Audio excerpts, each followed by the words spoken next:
everybody, this is Kate Conroy. And I'm Vanessa Vitello. And this is not quite other people's business. So if you watched our last episode of the show, we touched on coronavirus a little bit when we were talking about how neither the two of us or our guest had really been affected yet. We had recorded that on a Monday and released it on a Thursday, and even just in that time, the amount that it has affected us has blown up tremendously. Yep. But by the time you're watching this, even that will have been weeks ago. So much more can happen in that time, and as a result of social distancing and closures, we've had to reschedule all of our live guests. So rather than getting one of our typical episodes, you're going to see a clip show of some of the great things we've learned from some of our really cool members over the last few months. That's right. And if you're a member or not a member and you have questions about coronavirus, you're worried about issues, we have a resource page on the website. It is njbia.org/coronavirus. We've gathered some of the best resources from across the state, and it's available free for you to look through. Yep. So I guess with that out of the way, we will leave it there. We'll see you next time and enjoy the clips. Thanks so much. Bye-bye. Rock on. All right. So Rebecca, tell us what you do at Sobel Co. I am a forensic accountant at Sobel Co. Forensic accountant. What does that mean? Right. So that means I have the more interesting job, and I get to investigate fraud and help attorneys with really crazy, thorny financial issues. And I get to see the, kind of the worst in the people and how creative they can be with disguising things and covering it up. Stealing money, hiding it? Yes, unfortunately. Can we ask, what would be, no names, obviously. Yeah, no names. names. A scenario where somebody did something crazy to cover up some fraud. Well, I you get people who just don't think that they're ever going to get caught. And the typical scenario is somebody who's worked with a company forever and they're very well trusted and they just start writing checks to themselves or taking money. But we did have one case where there was a credit union branch manager who was stealing money from her elderly account members' accounts because, they were old and they were like IRA accounts. Nobody would ever keep track of the balance, and she was taking money out. And she didn't try to hide it? Well, the thing was, nobody actually noticed it, and then when people would come in and say, well, there was a withdrawal from my account, and it wasn't me, and she would say, oh, sorry, I made a mistake. I miskeyed the account number. It must have been somebody else. So she would take money from someone else's account and put it back. Wow. That's nuts. So people do crazy things, and it's not like she was buying new cars or anything. She was just going to the Home Shopping Network Oh my buying gosh. things, I think. What's the most amount of money that you've ever caught somebody? Oh, probably in the millions of dollars. Wow, you don't notice that missing from the ledger, I guess. Well, you know what? If it's over a number of years, it adds up. It really does. And people, especially small businesses, people don't really, you don't have enough people to do different job duties. So one person might be, receiving the mail and opening up the checks and taking it to the bank and writing checks to people and dealing with cash. So, and then the owner of the business, they trust them so much, they don't have enough time to be looking over their shoulder. So it happens and they don't notice and they think maybe that, the business just isn't doing well and they don't know why. And then they find out somehow that people have been stealing from them, or a person's been stealing from them, and it's really unfortunate that it happens. That's something that... Go ahead. No, you. Okay, so I feel like that's something that happens at, the big company level. When you've got, 5 people in an office, it'd be hard to get away with that. So it's surprising to me that it would be a smaller... Do you know what I mean? Well, it depends. I mean, it happens at big companies, and frequently because people collude and they work together to do something, and multiple people benefit. But at small companies, it's really just because you have one person dealing with all the money. Yeah. And that, like I said, the owner just doesn't have the time. Right. And they want to focus on doing whatever the business is that they do. Medical practices, and professional practices, especially attorneys too, they want to practice what they've gone to school and they've learned and paid lots of money to become experts in. They don't want to deal with the accounting and the bookkeeping. So that's why they hire somebody else, but then they just lose too much control. But I encourage everybody, not to trust anybody. Yeah. Trust isn't an internal control, as I like to say, but Yeah, it's the unfortunate. internal controls is a big thing. I remember I used to work for a really small organization, and we had a staff of 4 or 5, and we had very strict internal controls. One person opened the mail, and all of it went to me, and then I looked at the checks, and then I handed them off to somebody else, and Exactly. then there has to be everybody involved, even if it's not part of your job description. Right. But it never occurred to me, but I guess it should have, that I could have been colluding with somebody in that chain. Could have. Right. And people Jeez. just are ingenious in finding ways to get around whatever controls are there. Yeah. It's amazing. That spurs so much creativity. Anytime you try to make security tighter or controls, I mean, just look in general in the world with technology, every time somebody comes up with a new way to secure a system, somebody else is going to figure it out how to get around it. And I think it's just the challenge of it. People want, it's fun to get around the good suppose. guys sometimes. So This is fictional, but I think my favorite. You ever see Superman 3 or Office Space? Yeah. Yeah. Yes. So Yes. how they wrote some code in the Right. bank's computer that every time a transaction went in that was like a fraction of a penny, like if we're converting the from 1/10 of a actually- penny. the 1/10 of the penny. That is called, it's a salami it's a salami scheme. Wait, that happens That's in what real they life? call That's it. a thing? It is. So for those of you who haven't Yes. seen the rest of the movie or the movies, they took those fractions of a penny and they just put them in another account, assuming it's a fraction of It a would penny. take a million years Yeah. for it to be any amount of money that would be Right. missing and anybody Exactly. would notice. But In both cases, they instituted this on a Friday. They come back on Monday and there's And there's- 300 grand in Yes. the account. Yeah, they all start panicking. That is Oopsies. actually a thing with a name. They call it the salami Salami scam or something like that. Wow. And yeah, amazing. okay, so I'm a certified fraud examiner, Yeah. which is the Association of Certified Fraud Examiners, and so they have this whole training manual and everything, and that's one of the things that's in the manual, and that's just slicing off a tiny little fraction that nobody's ever going to notice. But if you do it often enough and across a wide enough population, you're going to come up with something. wow, pretty soon the salami's gone. Well, or no, somebody else has all the salami. Somebody else has all the salami. Because you slice salami really thin. Yeah. That's It amazes me that even after that movie came out, people were like, "That's a good idea. I should do it." Yeah. In both movies, they very quickly realized why that's not something you should do. terrible idea. That you will get caught immediately. Yes. And people in real life were like, "No, I'm gonna give it a shot." I'm going to try it anyway. Especially with like you said, it has a name. It's more attention is brought to it Yeah. by the fact that we all know Office Space. Wow, that's amazing. But then, you look at people like Bernie Madoff, who, Yeah. and that wasn't pennies that he was dealing with. I mean, it was big sums of money, and he was making things so complicated that, people didn't understand. They thought he was just so brilliant that, it was something they were too dumb to understand, but he must know what he was doing. And that's how he just scammed everybody. Because nobody asked him any questions. So, now I lost track of what I was thinking. I'm So sorry. That's all So the right. guy calls you, he says, "Aha, I did this." So my whole thing is really discovering what fires you up every day. Yeah. And your passion. And listen, we all have to do things that we do in our jobs we don't like to do. It's part of what it is. But if you really want to be a true leader and you look at those best leaders out there, they have a very visionary approach to their life, both professionally and personally. And that's another thing I really hone in on with clients and I speak about, is we often separate those professional and personal goals. Okay, this is where I want to be in my career. Women do it especially, and they do it terribly. And it's getting better. It's getting better. And that I speak to a woman market specifically on this. And then personal, but if you don't commingle those and really try to hone in on what is going to give you that passion and that fire in you, it's like a seesaw. You're going to be on the seesaw and it's not balancing, or I even say the spokes of a wheel of a bike. One comes off, and then you're stuck. You don't know why you're not transitioning. What's not transitioning? Often clients will think it's all happening in their professional life. And when they really sit back and I assess them on what's going on in their personal life, and I'm not a therapist. I'm not going to sit in marriage counsel here or tell you what to do in your personal life. But just what you're looking for, the balance in the professional, personal level, that's when everything starts to match for them and they start seeing really what they want to become.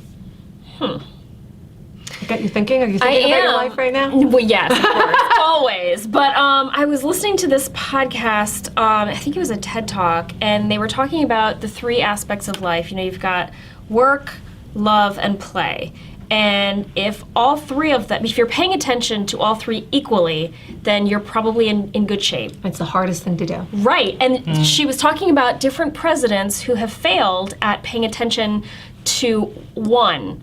And she was referencing Lyndon Johnson, who ended his career with huge amounts of money, huge status, no family. He died alone.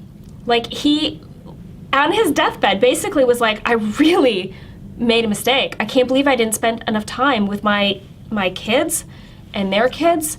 Nobody visits me. Nobody has any interest in hanging out with me. Right? He had so much, I know. And I mean, you know, his career was interesting. You know, I'm not going to say that he was a good man or a terrible man. He was just a guy who was flawed like any other. But he didn't focus at all on the love part. You know, he played a lot. He had a great life in terms of golf and travel. Right. And he worked hard. And success. Hugely successful. And that one, yeah. Because he probably didn't define what his true success level was at a Right. personal and professional level. And I continually say it, and I also do, I speak to women also, and I call it self-love. I go the three selves: self-love, self-confidence, self-value. Especially, I can target it to men, and I do, but women especially resonate with it, because we also often think as women that we are very confident. So people may say to you, Kate, you are so confident. Oh my gosh, you have it together. You have this podcast. You have this great job. You're out networking all the time. I want to be you. And then you go home and you say, I'm resonating all this great self-confidence, but I'm really not happy where I am right now. What's really, what is pushing me? I'm not saying this is Imagine like one of the two of us is gonna like burst out crying. You know? Hey, I'm not saying this. I'm giving you this No, I example. know, I know. And what I try to say often to women is don't ignore that taking care of yourself component. Yeah. And when you gave that great story right now, he ignored one component of did. that self-love of what he wanted in his life in regard to his personal life. Yeah. So I have this like 4R approach to it. I call it, you have to rewire. That's rewiring your mindset. You have to regain what you're going to do, like start regaining what's going to push you to your next momentum. Then you have to rework it, and you have to come into me knowing you're going to change something. Because if you come into me and say, everything is working for me right now, don't hire me. Right. Because I'm never going to be able to rewire you if you think everything is working for you right now. But generally people come and see a coach or come to a speech or want to hear a new way to lead because they know they want to transform and lead something. And then I call it the last thing, resilience. I build resilience in you so that when you start going into that self-doubt or that rewiring starting to go off or that one spoke's flying off the bike that one day, how you can build your resilience back to get right back on Yeah. with a long-term approach in your life. So, and they're saying now, I actually just got off a call this morning with a proposal to go to a major technology summit of major high-level executives. And they did a survey on their summit last year, and they said the one thing was lacking. All the processes were there, discussing the great innovative ways, the technologies, everything. But the one thing that was lacking, nobody was telling them how to mindset themselves as leaders. Wow. And that's when he caught me and he found my website and called me. And that is just, we're in a rat race now. The technology's great. There's a lot of great things. There's a lot of great innovations. But are we really stepping back and looking at the connection between that human element and all those processes, those technologies, and that continuous rat race that people say they feel they live in? They're results driven, but they're not really progressively actionable driven objectives for long term. With us today is Jackie Larea of Fairleigh Dickinson University. So Jackie, say hi, let the audience hear your voice. Hello, everyone. Thank you so much for having me today. I am so excited. This is my first podcast, and I'm just loving the experience. This is a great one to have as your first podcast. This is the best one. I know. It is the best one. I wasn't going to put us all the way at the top, but sure. I yeah. put you at the top. Oh my Thank you. goodness. Thank you so much. I You're like welcome. that. Okay, so today's icebreaker is, would you rather be the clown that distracts the bull or the cowboy who rides the bull? Shut up, Okay, go Vinny. Why ahead. are you No, no. laughing? Go ahead.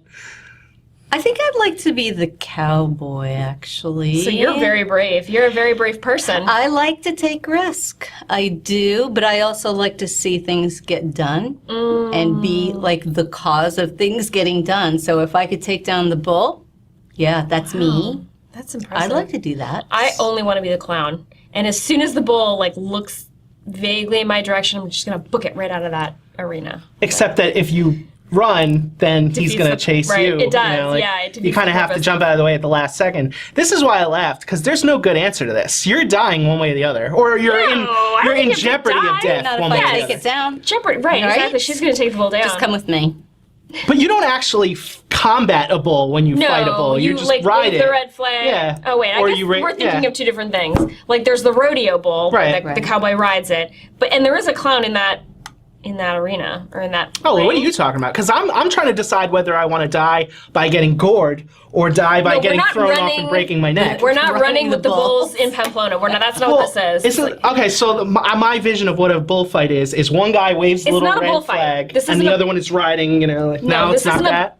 Bullfight. No. Oh. This is a rodeo where you get on a bull and you are only allowed to hold it with one hand, Oh. and you have to like stay on for 45 seconds. You know, or I whatever. combined those two things in my mind. I had, because I said I'm either the guy that gets thrown off or I'm the guy that's doing this.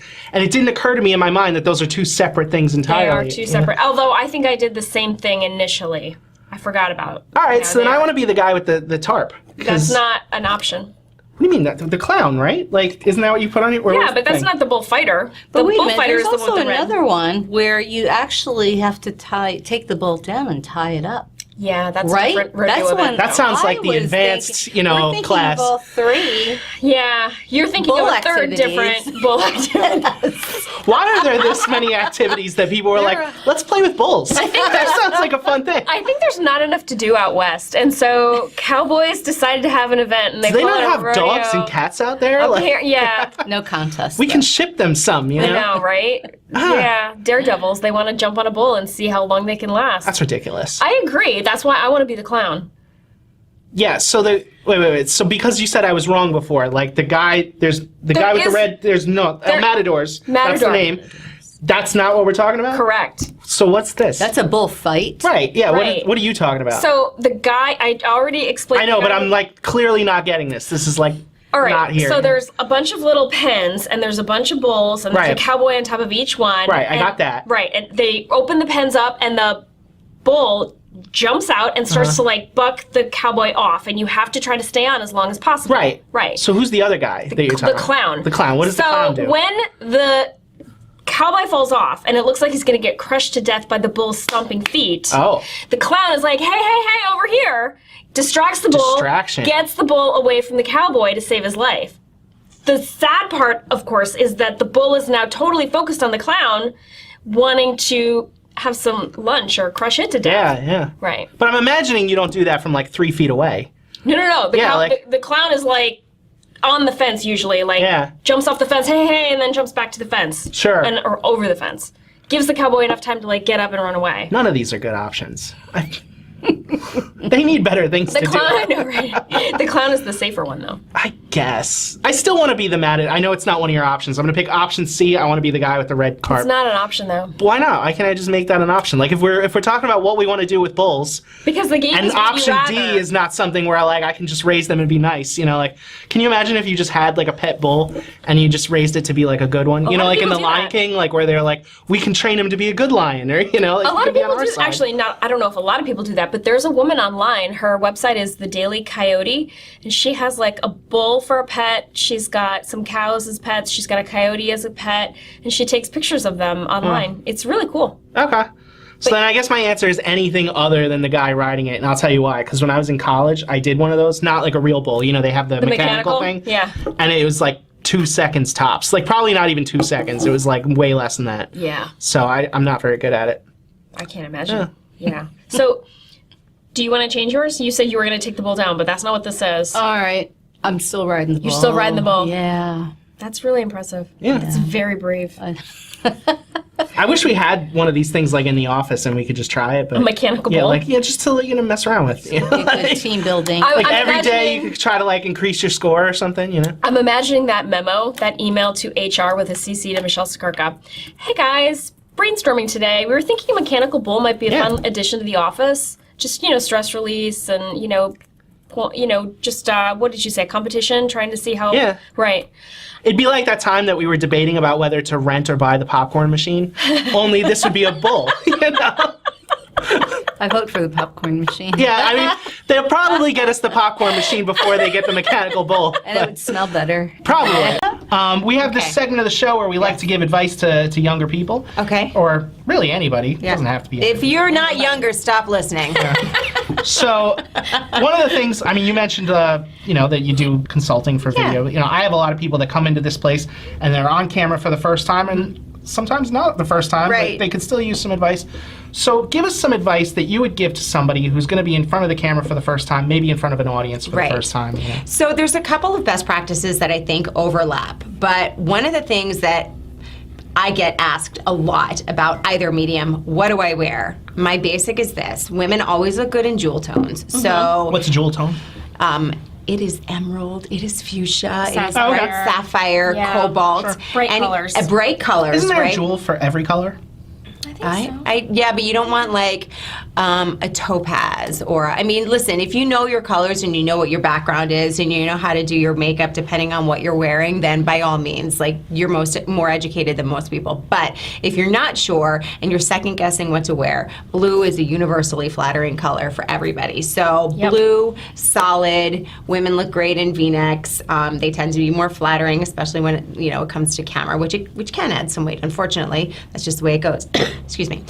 Blue is a universally flattering color for both on stage and on camera. I had a stylist say to me one time, if you ever want to go to an event and get lost in the crowd, wear black, because that's what everybody wears. And it's true. Wearing a color on stage for a big event is fabulous.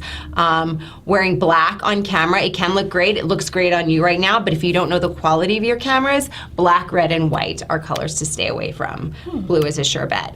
Another question that I get is, what do I do with my hands? Yeah. And that hands down, it's the what do I wear and what do I do with my hands? And here's my question. Or my answer, excuse me. Unless you were like wildly, waving your hands around like Talladega Nights style, if you ever saw that movie, yeah.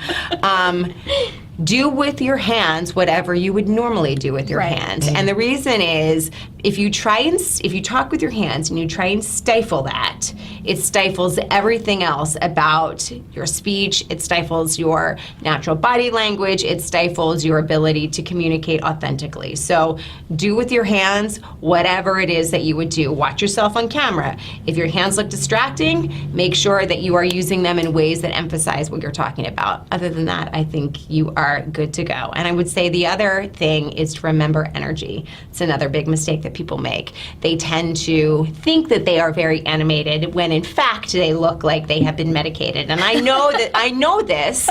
That's not a criticism necessarily. I know this because it's something I did, right? I remember watching myself in those first few broadcasts and I'm like, wow, I thought it was really like bam, jumping off the screen and I look like I'm tired. Everything on camera is flattened. Everything on a big stage with a large audience that goes back, your gestures, everything are diminished and muted. So energy, gestures are always usually, a little bit larger than life in both mediums. There's, every rule is made to be broken, but as a general rule, that's one to follow. And when you practice, don't practice for perfection, just practice to plan. People practice and they stop when they make a mistake. And one of the most important things to do is to keep pushing on, because you practice to learn how to handle those mistakes. So if you're up on stage and your PowerPoint goes down, or you've got a heckler in the crowd, or you lose your train of thought, you need to have the tools to be able to handle those mistakes and keep on moving. So when you practice to plan for that stuff. Don't practice for perfection. Perfection is unattainable. It's unattainable. It's a waste of your time. Absolutely. Yeah. I love that. I love that piece of advice, because I feel like people don't do it often enough. They don't call it, they're like the elephant in the room. Let's just talk about it. Yeah. PowerPoint fell. Whatever. Yeah. It's done. Yeah. Oh my gosh, give me a second. I'm going to try to wiggle this or whatever. Right. It happens. And you think in your mind, oh my God, I'm failing. I can't believe this. I wish the hole would open up in the stage and I would fall through. And meanwhile, everybody out in the audience is thinking, wow, she handled that pretty well. Right. I wonder if I could have handled it that well. I mean, really, honest to God, that's what they're thinking, unless you're, a complete disaster, but let's hope that's not the case. And I feel like in most cases, they're on your side. Yeah, they nobody are. is rooting for you to fall on your face. Nobody is rooting for you to fail. They all want, because that would be uncomfortable for them. Right, yeah. Exactly. It makes the audience nervous. Exactly. Yeah, yep. Yeah, so if you just roll with the punches and be like, oh, well, that didn't work. Let's keep going and see what happens. Have a little humor about it, a little bit. And really, honestly, I say turn your mistakes into personality showcases. Because a mistake is something, if you handle it well, it can really draw your audience to you. It can endear you to them. And if you can handle it well, then people appreciate that. Exactly true. All right, so Mark, tell us about Gen Z. Gen Z. So I'll give you a little backstory on it first. So I spent the last 25 plus years in New York with a great agency, Taylor, one of the leading public relations and marketing agencies, especially in the sports and entertainment space. And then 6 years ago, Rutgers said, would you teach one course in public relations? Now, I went to Rutgers, graduated from there back in '89, so I was eager to teach one course. One course turned to two, turned to three. Now I'm full-time. Of course. As a full-time professor of public relations in their School of Communication and Information. Well, so I combine my 25 plus years in marketing with now I'm spending every day with these Gen Zers. So Gen Z, for those who don't know, anyone born officially starting in 97, unofficially, let's say 1995 through about 2010. So the oldest Gen Zers just graduated college, they just started working, they're changing the workforce. You've got a bunch right in college, some in high school and a few in kind of middle school and elementary school. And so I get to every day collaborate with these students. So I get to hear, what's trending on social media. What are they preferring? Why is TikTok all of a sudden becoming something that the National Football League and others are investing in? Why is Facebook for old people? And Gen Zers do not yet want anything to do with it. Last week I had 35 of my students in the class, and I had 25 students come from Wall High School as part of a field trip. The Wall High School Business Academy. So it's 20, had 60. I said, this is great. So I used the whole class as a way just to, survey them. I asked the high school students, how many are on Facebook? Even a little bit. Not one hand. Zero. Not even a little bit. Zero. If you Wow. ask the college students that, 1 or 2 out of 35, maybe. I do surveys all the time on Gen Z, and it's about 6%. Not one high school student. So, what you learn by hanging out with them, what's most popular now, of course, is Instagram, and because of Instagram stories. Snapchat is probably a close second. They do use Twitter a little bit, and it's more to just get news, information, whether that's about pop culture, entertainment, not really to share content. But you hear all these things. And the biggest thing and the biggest messages for, again, businesses, especially if Gen Z will become a target or is a target audience, they just don't consume traditional media. They don't watch the 5 o'clock news. They don't watch Good Morning America. They don't read a newspaper. So they still consume media and content, but they're getting it in different ways and from different sources. There was a really good article a few weeks ago in the New York Times by a Gen Zer who interned there this summer, and he said, That's a paradox. They don't read it, but they wrote it. yeah, exactly. Well, the story, the whole story was, I'm a member of this cohort called Gen Z, and yes, we do consume information. Yes, we seek information. We just don't seek it from traditional sources. So he spent his summer at the New York Times creating kind of a Gen Z-friendly program for where Gen Zers would be more apt to go get information. So that's the biggest thing for, again, companies, businesses, marketers, advertisers. How do you market to a generation that doesn't want to be marketed to in a traditional sense? And is that what this is about? Well, that's what this book's about, Decoding Gen Z. Decoding Gen Z. So I traveled the country. I interviewed Gen Zers from age 13 to 23, high school freshmen to those who just graduated college. And again, it's all about those insights. What do you prefer on social media? What are you looking for in a future employer, in a future business that you're going to go work for? How should companies market you if you don't respond to traditional marketing? And so that's all the things it's about. And I'm probably on a weekly basis speaking somewhere to some organization who's saying, we need to understand this generation. They are going to be the next biggest generation for us. This year, Gen Z became the largest generation in this country. So there's more Gen Zers than millennials. There's more Gen Zers than boomers. And You didn't even mention Xers. And I didn't even mention Xers yet, which I am. You feel like And they have, a significant economic influence. Now, a lot of them, it may be because they influence their parents, Right. right? But they do have influence. So now and over the next 10 or 15 years, not that millennials are going anywhere, but I think millennials who have been the focus for a lot of organizations, companies, businesses, are kind of a little bit more in the rearview mirror, a little bit. And I think Gen Z will become a primary, again, for many organizations. So I'm fascinated, but again, I have this great opportunity where every day, when I leave here, I'm going to go teach at Rutgers. I'm going to be with 35 Gen Zers, and I will just hear new things that are trending, things that they're gravitating towards. I mentioned TikTok. Wait, what's the class about? Because my class is a you're just marketing like hanging around. Yeah. So Who's teaching who here? that class is a 400-level course called Media Marketing and Communication. So a marketing course. In fact, they're at the phase of the course now where I identified real-world clients for them and brought them in last week. So they met with CEOs of organizations here in New Jersey, businesses in New Jersey, and they got to meet them and kind of, conduct a discovery session with them and understand what their marketing challenges were. And now over the next 4 to 5 weeks together, we'll create marketing recommendations and they'll present that as their final project. But every week you just hear, I'm sure we all saw this, but in the last few weeks, right? The Popeye chicken sandwich. The Popeye's chicken sandwich is back. At least as of the time that I'm saying they keep this. selling it. You never Yes, know if it'll be sold out again by the time this airs. But that was a hot topic of discussion this whole semester, right? Yeah. Just the idea of, that it truly did engage them, that some of them drove miles and miles and miles to try that chicken sandwich. So that was a brand that figured a way to, again, engage them and get them to perhaps, try the product. So it's those kinds of things. We drove, I want to say it was like 40 minutes to go to Popeyes, and it was the first time I was at Popeyes in 10 years. So Did they yeah, have the and sandwich? I didn't even get the sandwich. No, it was sold out. It was like one of those first couple days it was sold out. Yeah. I was like, what are you talking about? You don't have sandwich. How difficult? You got chicken. Is it the bun? Was that really the problem? I don't know. Yeah, isn't that nuts? Yeah, so it's interesting. So Gen Z will tell you, so when I do surveys every 3 months with Gen Zers across the country, so online surveys, just to, again, refresh the data, see where things are going, see what's becoming more popular.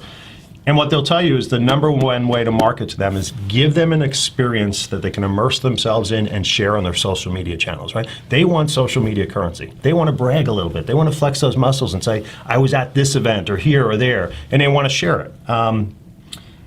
So a little tip for event planners out there. Oh, absolutely. I think personally, if you're in event marketing, event planning, event management, I've said this in a speech not too long ago. You're getting into what I think will be the golden age for that, because more and more companies and brands are going to rely on event management companies to create these, again, immersive experiences that are what we call Instagrammable. So they can be shared and socialized. And ultimately, that's, in marketing, if you can get a consumer, whether it's Gen Z or any other consumer, to advocate for your brand by simply sharing it on social media and saying, I had a great experience at this location, at this business, with this company, and I'm sharing it to all my followers. They're not paying you to do that. That's right. You're not a paid influencer. You're doing that just because you genuinely believe that this company has done a nice job. I enjoyed my experience, and I want to share that now. So ultimately, that's where brands and businesses want to get with Generation Z, where they're advocating on behalf of your company or your business, but they're not, paying you to do that. You're not a paid spokesperson. Right.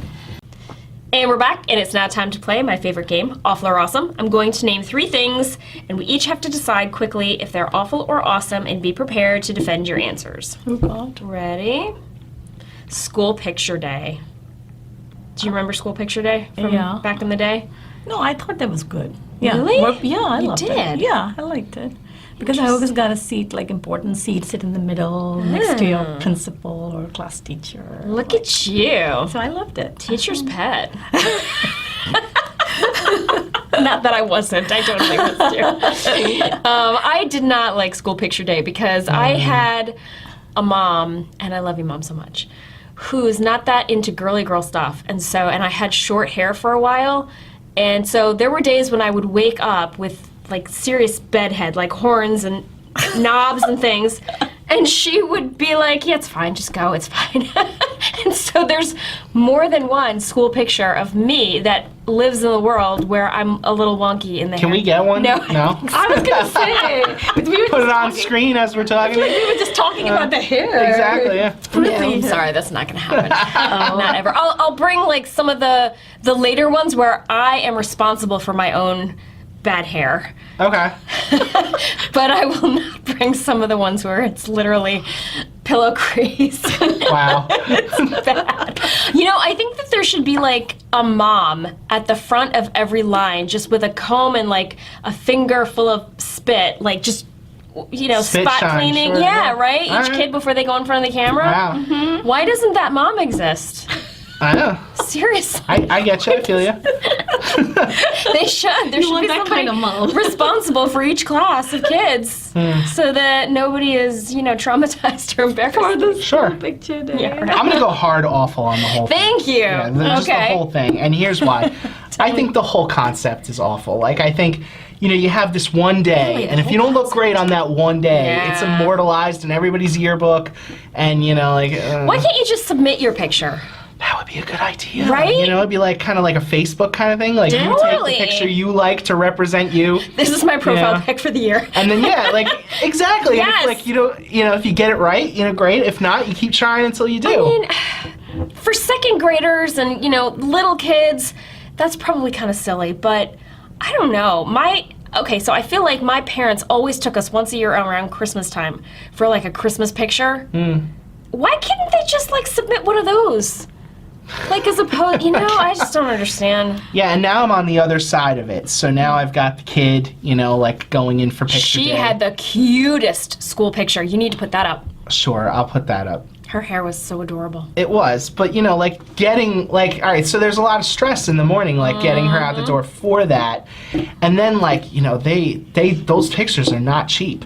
One of those little things is I don't know, $50 or so for the little package. And I'm like, can't I just have the JPEG? Because that's all that's all I really want, But yeah, they got you. They know, Tara bought this frame.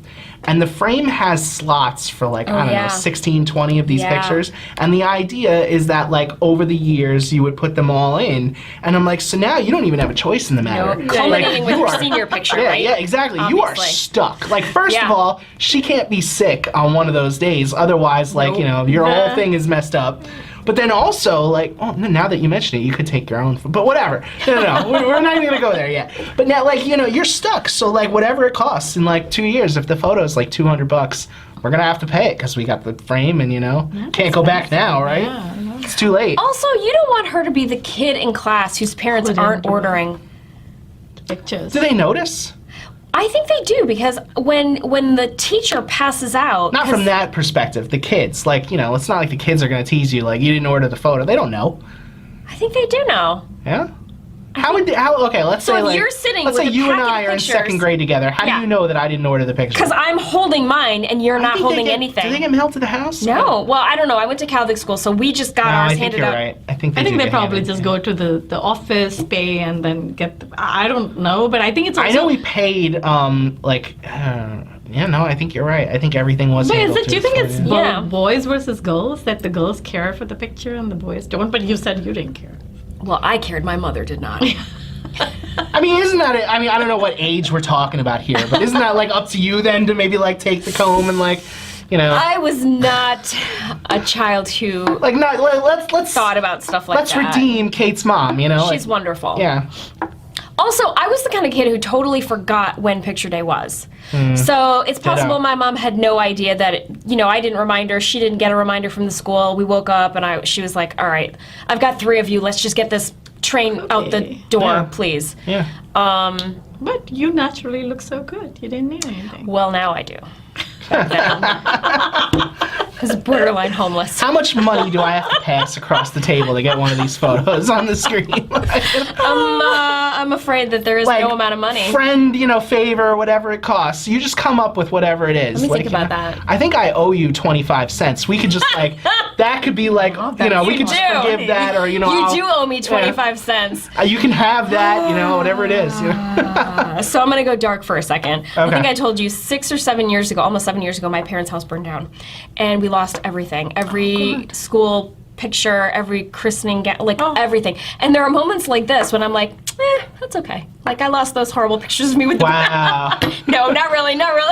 Really? No. I'm sure that my aunts and uncles still, because that's the thing. When you order the school pictures, you order that sheet of wallet Of course, size, yeah. and then you spend hours why? cutting them up 'Cause and putting them in every Christmas card. I know my aunts and uncles have those horrible pictures. Because I get it now. Because the 3 photos cost $43, and then the 15 photos cost $45. Exactly. Package deal. All right, last one. It's kind of a random one, but you like cooking, so do. I assume you're going to have strong feelings. Chef Boyardee. Oh my God. Yeah. I have not thought about Chef Boyardee in years. I will tell your you, kids are I kinda never fed my children Chef Boyardee. Good for you. I ate it as a child. I Same. liked it when I was 7. Right. But I That was a couple years ago. distinctly remember One day, like leaning away from I know. you. I'm sorry. I have strong feelings. You and your Sorry. Chef Boyardee. Right. So I distinctly remember liking it, and then the next time somebody tried to give it to me, I was like, "What is this slap? I'm not eating this." It was not good. But I ate it as a child and enjoyed it. And then there was a moment when somebody tried to give it to me as a preteen, maybe, and I was like, "No." Preteen, so not even teen. Okay. No. Yeah, it was probably like 9 or 10, and I was just like, "No." Is it still around? Yeah, it's still around, It's a of thing course, still. Wow. I know. It's like one of those foods that you expect to find in a bomb shelter. I wonder how long it lasts. Maybe it could be. I think it does. I think it's like Spam or corned beef hash or bet it something. does. I bet it lasts for. I know. Foods like that, honestly, are a little terrifying. Yes. Like, would you like some botulism today? I figured it up for you. It's terrible. Anyway, what do you think? I don't know if I would go as far as awesome, Right. but not as the disgusting, gross, awful that the two of you are throwing out there. You know, it's soup. I don't know. No, it's not soup. It's Well, like it's like fake something spaghetti. similar. It's fake spaghetti. Yeah, spaghetti. Yeah, I think of it as soup because it's in a chemical can. laden sauce. Yeah, exactly. Yeah, I don't know. Yeah, the one I like It's is the Garden one- State, Minnie. Gotta go for fresh. It's true. It's true. But yeah, I don't know. I liked it. I wouldn't say it Right. was awesome. Right. The one I like the most is the things with the little meatballs, not the big meatballs, but the little meatballs. I remember the little meatballs. And I always wished, this is an idea for Chef Boyardee. If you are out there listening to this show and you work for Chef Boyardee or one of their competitors, free idea here. I just wanted a can of only the meatballs, and they don't sell that. They sell the big ones, but not the little ones, and the little ones taste differently, and it matters. Yeah. Okay? No, I totally agree. So you don't need the fake pasta at all. You Right, just the want- little meatballs in the sauce. Huh. Free idea. Is that like keto Boyardee? Maybe.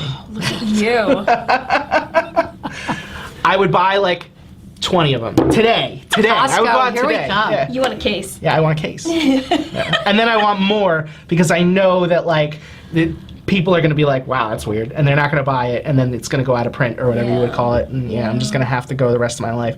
I have thought about buying like 6 or 7 cans, taking the little meatballs out and just like combining them into one bowl. But I feel like that's excessive. That's pretty wasteful. You would be wasting, quote unquote food. Maybe I would eat the rest of it later. Put the pasta into a Tupperware. That can be like a crappy day where I'm not eating any of the meatballs, But like that one day with the meatballs, that would be glorious. Okay. Glorious. I'm sorry. It's been a while since I've had them, but I'm make gonna spaghetti for you. double down and I'm gonna defend. I'm not gonna back off. I'm you- not backing down. Sorry. All right, so I have to ask a follow-up question. Sure. Are you saying that a bowl full of mini Chef Boyardee meatballs would be better than real, actual homemade meatballs? yes, but not because it would actually be better, but because like I could always I could go out right now and find a place that'll serve me like a bowl of meatballs. But like the fact that I can't go out there and get like a bowl of Chef Boyardee meatballs means that it's like it's like the forbidden fruit almost, but not like because I could do it if I had the time. Like normally we have such a meeting of the minds, and I'm just not with you right now. Yeah, I don't know what to tell you. I'm not backing down. Chef all right? I'm Boyardee standing my divide. ground right here. Chef Boyardee. Not awesome, not awful. Somewhere in the middle, leaning towards awesome. Inaccurate. Yeah.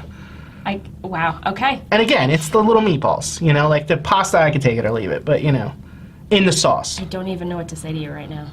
And so we've had a few attorneys on this show, a couple of HR attorneys, and they have the most ridiculous stories. Things like people super gluing their coworkers to toilet seats. People chasing somebody around the office with a pair of scissors. Yeah, that happened. Yeah. Yeah, showing up in like ridiculous costumes. The Avatar costume. The Avatar yeah. costume, yeah. Like, And that's an HR issue? Well, it was Well- an HR issue because it was a stripper version of an Avatar costume, and she did the whole dance. she did the whole dance at the office. So Encouraged by her coworkers, who were mostly men, apparently. And then somebody was like, "This isn't cool. We should really like cut this out." And that person reported it to HR or I guess so. Yeah. I don't. I can't remember if this company. Because that wasn't the funny part of the story. I don't I don't remember. remember it. Right. Yeah. It wasn't it was a violation of the Dress dress code. code. Yeah. Exactly. Right. But I'm wondering if you have any funny divorce stories because people just ask for ridiculous things, or they act probably not so great, I'm sure, and when they're going through some of the worst things that they've ever been Yeah. through, right? We like to say that it's adults behaving badly. And the people that, there's a lot of stories about, people acting badly towards one another. Right. And fighting about things that they, the biggest fights are from the people that don't really have anything to fight about because they're just so embittered and emotional about the breakup. They're just not having an easy time letting go. But a couple funny ones, I guess, would be, I did the one and only dog trial in Hunterdon County about Wow. 7 Rover years. versus Oh my gosh. Dachshund. So yeah, the husband would refuse to let the wife take the dogs that were hers, 2 Chihuahuas. And in New Jersey, dogs are considered personal property. So we had a mini trial on just that one issue. We settled everything else. And we had to decide, the judge had to decide who got the dogs and as the personal property. Like it's like arguing over a set of dishes. Wow. Yeah, so but it was so nice at the end because she, we won the dog trial and she got possession of the dogs and then he was forced to bring the dogs to my office and we had her in our conference room and there was this reunification. It was like, her baby. She got to see her. Wow. Yeah, so I know what that feels like because I'm very attached to my dogs. Yeah. And then there was another, I don't want to give away too many of my secrets, but we've had some interesting sort of sexual proclivities that we've encountered in the course of representing some of our people. One was a fellow who was really upset that his wife wanted to divorce him because he was the submissive in the relationship, and he now had to find like a new dominatrix to. Oh, wow. Wow. So it's not just like finding a new partner, but it's a very specific need that needs to be I'm met. sure there's websites for that. I mean, Come on, they got the one for farmers. Like everything has a website. Farmers? True. Yeah, you didn't see the one? Dating, Like yes. the reason I remember this is because the jingle for it is like, you don't have to be lonely anymore. And I'm like, are farmers just inherently lonely? That's so sad. It makes me. But yeah, they have a website for anything now. Okay. That's probably true. That makes sense. But it doesn't have any. It didn't have anything to do at all with his divorce. It was just an interesting, humorous. You didn't need to know anything about it, but he felt the need to tell you Yes, anyway. and we've had people argue about the sex toy collection and who gets it. Oh my God! How are we going to distribute this or the porn collection? I can't. The videos. I feel like that's the sort of thing you just buy new. Yeah. No amount of washing, Yeah. So I mean, people that are embittered, it's not really because it's valuable. It's just, Yeah. it's just a pride. Yeah. It's pride. Yeah. So. And I feel like when you're in that position, you make really bad decisions out of pride or out of hurt or, out of vindictiveness. I think if you're the one being divorced and you don't want to be divorced, then there's a chance that you're going to act out. And I try to help people that come in.